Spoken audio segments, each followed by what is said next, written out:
어제 대검 국감장에서요, 윤석열 검찰총장이 검찰총장은 법무부 장관 부하 아니다 라는 말을 했습니다. 자, 근데 이 와중에 또 야당에서는 라임 옵티머스 펀드에 대한 특검법 발의했습니다. 자, 관련해서 권은희 국민의당 원내대표와 이야기 나눠보겠습니다. 권은희 안녕하십니까? 네, 안녕하십니까? 예. 조호영 국민의힘 원내대표와 함께 방금 말씀드린 특검법안 제출하셨지 않습니까? 네, 맞습니다. 이 특검법 발의하신 이유 좀 설명 좀 해주십시오. 예. 이 사안은 수사의 전문성과 규모가 필요한 사안입니다. 전문성과 규모가 필요하다요? 예, 피해자가 5천 명이 넘고 네. 피해 액수가 2조 1천억 원이라는 역대 최대 규모의 피해입니다. 예, 그리고 이 옵티머스와 라임 자산운용과 관련해서 금융당국인 금융감독원과 그리고 사무대행을 해줬던 애탁결제원의 직무유기에 대해서도 살펴봐야 하는 사안입니다. 네. 예, 그리고 이 자산운용사들이 정관계 인사들에게 단순히 로비 차원이 아니라 경제 공동체를 형성하려고 했던 모습들이 나와 있습니다. 그러니까 자금을 세탁하는 데 이용한 회사의 이사나 사회이사로 등재시켜주는 방법. 예, 그리고 정부의 대외비 문서들이 유출된 정황들이 보여지고 있는데요. 이런 사안의 특성상 수사단의 전문성과 규모가 필요한데 추미애 장관이 라임 수사가 진행 중이던 2020년 1월 21일 돌연히 전문적인 수사단이었던 증권범죄 합수단을 해체해버리고 그리고 검찰의 수사팀 증원 요구를 거부한 사안이 확인이 됐습니다. 그래서 이런 사안들을 종합할 때 수사단의 전문성과 규모를 갖춰줄 필요가 있다라고 해서 특검법안을 발의하게 됐고요. 또 더 중요한 것이 수사의 공정성입니다. 그런데 지금 이 사안의 최대 사기 주모자라고 할 수 있는 피고인의 말을 일방적으로 신뢰를 하고 검증 없이 검찰총장의 수사지휘권을 배제하는 방식으로 결과적으로는 피고인이 추미애 법무부 장관을 통해서 자신을 수사하는 검찰을 지휘한 결과를 초래하게 됐습니다. 그래서 수사의 결과에 공정성에 의심이 남게 되는 상황이기 때문에 이러한 부분들을 해소시키기 위해서 특검법 발의가 불가피한 상황입니다. 그러니까 이제 사상 최대 규모의 사기이니까 이건 이제 수사할 수사단도 좀 전문성이 필요하고 수적으로도 인원이 충분해야 된다 이런 말씀 아닙니까? 그리고 또 공정성 부분에서도 지금 피고인의 발언에 따라서 여러 가지 것들이 지금 바뀌고 있는 상황에서 공정성 때문에 꼭 특검이 필요하다는 말씀이신 거죠? 네. 근데 이제 특검법 보니까 방금 이제 인원 규모 말씀하셨는데 최순실 특검 때보다 1.5배에 해당합니다. 이렇게까지 규모를 더 이렇게 키울 필요가 있다고 보십니까? 예, 이 사안과 관련해서 라임과 옵티머스의 자산운용사의 불법 운영 행태를 보면 무자본 M&A 방식으로 이러한 금융 사기들이 이루어졌는데요. 무자본에 동원되기 위해서 수많은 페이퍼 컴퍼니들이 창출이 됐습니다. 그리고 그곳에 수많은 사회이사들이 등재가 되고 이사가 등재가 됐는데요. 이런 부분들을 살펴보기 위해서 어쩔 수 없는 수사단의 규모가 필요하고 그리고 이게 금융사기의 특성상 불가피한 측면입니다. 예. 자, 여당에서는 이런 특검 추진하는 거에 대해서 야당 쪽에서 야권에서 야당이 시간 끌고 검찰 정치 공작, 기획수사 용인하는 게 된다. 이런 식으로 좀 보고 있습니다. 어떻게 보십니까? 네, 여당의 정치적인 주장이라고 보고 있는데요. 여당은 이 라임과 옵티머스의 펀드 사기에 대해서 범죄의 특성, 범죄 수법의 특성들을 살펴보지 않고 그 범죄의 특성과 범죄 수법의 특성상 수사단의 전문성과 규모가 어느 정도 요구되는지에 대한 판단이 없이 그냥 정치적인 공세를 벌이고 있다라고 생각을 합니다. 네. 이제 민주당에서는 이제 특검 받지 않겠다 그런 입장 아닙니까? 공수처를 이제 얼른 빨리 출범하겠다 이런 지금 입장입니다. 어떻게 보십니까? 공수처가 사실 지금 현실을 보면요, 여당에서 이 특검을 사실 받아들일 가능성은 좀 적지 않습니까? 이 사안의 특성 비추어 본 특검의 주장이기 때문에 네. 여당에서 특검을 받을 수밖에 없지 않느냐 이렇게 보고 있고요. 네. 그리고 특검을 받지 않겠다, 공수처를 빨리 추진하겠다, 이거는 네. 서로 인과관계가 있는 주장은 아닙니다. 이 특검은 이 범죄의 금융상기라는 범죄의 특성상, 그리고 네. 이게 진행되어 온 경과상 어쩔 수 없는 불가피한 선택인 것이고, 예. 공수처는 공수처 추천 과정과 관련해서 지금 다툼이 있는 것이고, 추천이 이루어지면 기존의 법대로 여야 간의 합의에 의해서 공수처장을 추천하면 되는 그런 사안으로 보고 있습니다. 예, 아까 그 김봉현 씨요. 이 사건 주범으로 네. 이제 피고인. 예. 이 사람이 그 뭐 옥중서신 벌써 1차, 2차 나왔는데. 네. 그러면 이제 법무장관이 이제 뭐 법무조사도 바로 그때 시작을 지시를 했었고, 그다음에 또, 예. 또 그 이후에 또 뭐 저 수사권도, 지휘권도 또 발동을 했고요. 근데 이 과정에 네. 보면은 김봉현 씨의 옥중서신이 나온 시점과 연동이 되어 있습니다. 그래서 네. 자, 그러면 이렇게 결국 계속해서 이렇게 어떻게 보면 옥중서신을 통해서 어떤 그 현실의 쪽으로 어떤 상황을 바꾸고 있는 네. 이 김봉현 씨 같은 경우 만약에 뭐 네. 특검과 공수처 어느 게 좋냐 네. 물어본다면 이 사람 뭐 어느 쪽 원할 것 같습니까?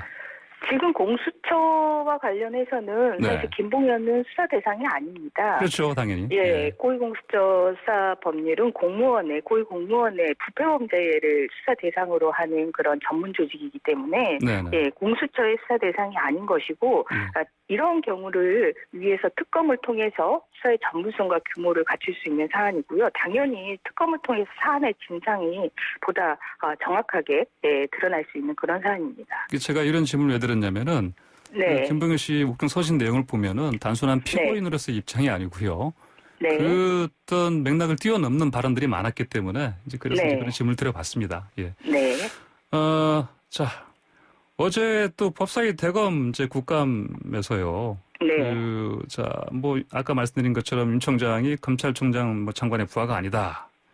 뭐 추미애 장관의 지휘권 발동은 뭐 위법이다 이런 발언했습니다. 네. 동의하십니까?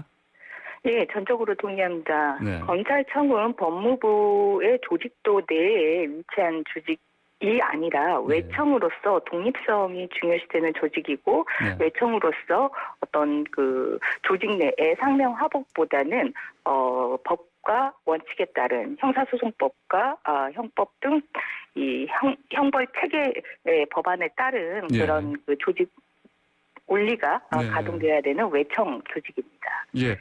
근데 이제 어제 윤 총장이요. 그런 얘기를 했어요. 이게 네. 이제 뭐 이게 위법이기 때문에 추미애 장관의 지휘권 발동이 위법이다. 그렇기 때문에 사실 이건 뭐 쟁송으로 갈 수 있는 문제이긴 하지만 그게 이제 네. 국민들의 어떤 피해를 줄 수 있기 때문에 안 한다.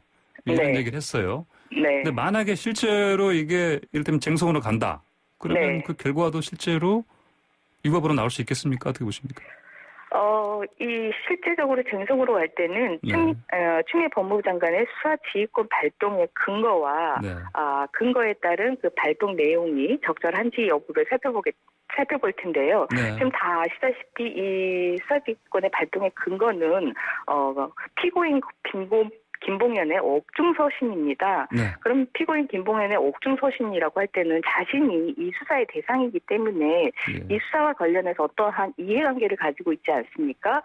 그렇기 때문에 어떤 그 발언을 했다고 해서 바로 그것을 신뢰하는 것이 아니라 반드시 검증하는 절차가 필요한데 네. 이러한 검증 절차 없이 피고인의 그냥 발언에 따라서 수사 지휘권이 이루어졌다라는 점에서 네. 위법의 소지가 있는 것이고요. 예. 그 내용 또한 구체적인 수사 지휘를 하라고 했지 수사 지휘권을 배제하라고 하는 그러한 내용의 검찰청법이 아니기 때문에 네. 발동 내용 또한 위법의 소지가 있다라고 판단될 가능성이 있다고 보여집니다. 네, 수사지휘권 발동 과정도 그리고 구체적으로 또 검찰총장도 배제한 것도 문제가 있다. 그래서 그게 바로 위법 사항이다. 이렇게 보시는군요. 네, 그렇습니다.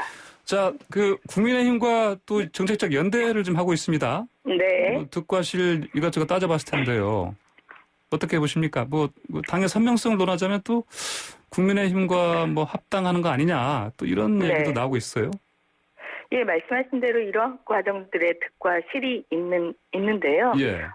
저희 국민의당에서는 이 정책연대를 통해서 야권의 혁신을 이루어내겠다라고 하고 네. 이 정책연대에 포함된 정책을 대한민국의 미래를 이끌어갈 수 있는 그러한 정책으로 포함을 시켰고요. 이러한 과정에서 함께 정책연대를 이루어낸다라면 네. 이거는 야권을 위해서도 그리고 국민을 위해서도 득이라고 생각이 됩니다. 다만 이 과정에서 이러한 정책의 내용들이 집중적으로 다뤄지지 않고 네. 이것을 통해서 합당하는 거 아니냐라는 부분들이 조명이 되는 것은 네, 네. 저희 국민의당에서도 실이라고 볼 수 있는데 네. 현재의 야권 상황에서는 어쩔 수 없이 저희들에게 주어진 야권 혁신의 과제를 저희들이 실천을 해야 되겠다라는 생각입니다. 네, 네. 자, 또 이 와중에요. 그저께였죠? 네. 이제 대검 국감 하루 전에 금태섭 의원님 이제 민주당 탈당 선언했습니다. 네. 뭐 한번 이분하고 만나보겠다고 하지 않으셨습니까? 네. 뭐 어떤 이유에서 그렇게 하셨습니까? 금태섭 의원이 지난 패스트트랙 과정이나 그 네. 이후에 보여준 정당 정치에 대한 소신이나 정당의 민주성에 대한 소신, 그리고 국회에서의 입법 과정에 대한 국회의원의 헌법적인 소신, 이런 모습들이 네. 저희들이 판단하는 내용과 접점이 아주 많았기 때문에 그런 부분들에 대해서 이야기를 나누고, 그리고 좀 쉬면서 정치적인 미래에 대해서 고민을 하겠다라고 했는데 네. 또 실제 어떤 생각들을 가지고 계신지 한번 궁금한 생각에 만나봐야 되겠다라고 말씀드린 겁니다. 뭐 언제쯤 혹시 만나보실 거예요? 이제 지금 국감 마지막이기 네. 때문에요. 네. 마지막 정리 잘 하고 네. 한번 만나보도록 하겠습니다. 그러면 이제 방금 구체적으로요. 그렇게 그 금태섭 의원 만나보시겠다 한 이유 중에 하나 가운데 하나가 혹시 뭐 서울시장 선거 내년 4월에 재보궐선거 염두에 둔 뭐 일종의 이른바 러브콜 아니냐 이런 식으로 해석하는 경우도 있습니다. 어떻게 보십니까? 러브콜이라고 보고 있기보다는요. 예. 금태섭 의원 이 서울시장 선거를 염두에 두었다라고 해도 네네. 크게 이상하지는 않다 이렇게 생각하기 때문에 그 부분에 대해서 본인은 또 어떻게 생각하는지 그런 부분들에 대해서 또 생각이 정리가 됐다라면 한번 공유하는 것도 좋은 것 아닐까라는 정도의 생각입니다. 이전에 금태섭 의원과 좀 뭐 어떤 의견을 나눠보시거나 그런 적 있으세요? 아니요. 예전에 뭐 관계성을 갖거나 교류를 하거나 그런 관계는 아니었습니다. 네, 다만 이분이 지금까지 의원으로서 네. 해온 그런 행태라든지 발언을 봤을 때 이분은 네. 충분히 얘기를 나눠볼 만하다 이렇게 판단하신 거군요. 네, 그렇습니다. 자, 내년 4월 재보궐선거 앞두고 야당에서는 뭐 인물이 보이지 않는다 이런 지적이 계속 나오고 있습니다. 네. 대표적으로 안철수 국민의당 대표가 자주 언급되는데 네. 안 대표 시장 출마 가능성 물론 그 장본인이 이미 그건 다 부정했다 하시는데 어떻게 현실적으로 어떻게 봐야 됩니까?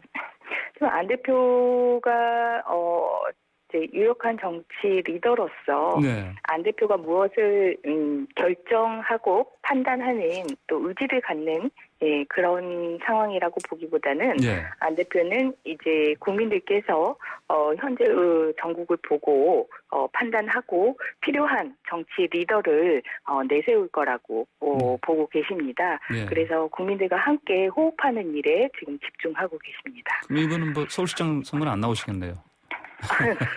네. 저희들은 아직 선거에 대해서 구체적으로 생각하고 있는 단계는 아닙니다. 네, 알겠습니다. 오늘 말씀 잘 들었습니다. 감사합니다. 예, 감사합니다. 네, 지금까지 권은희 국민의당 원내대표였습니다.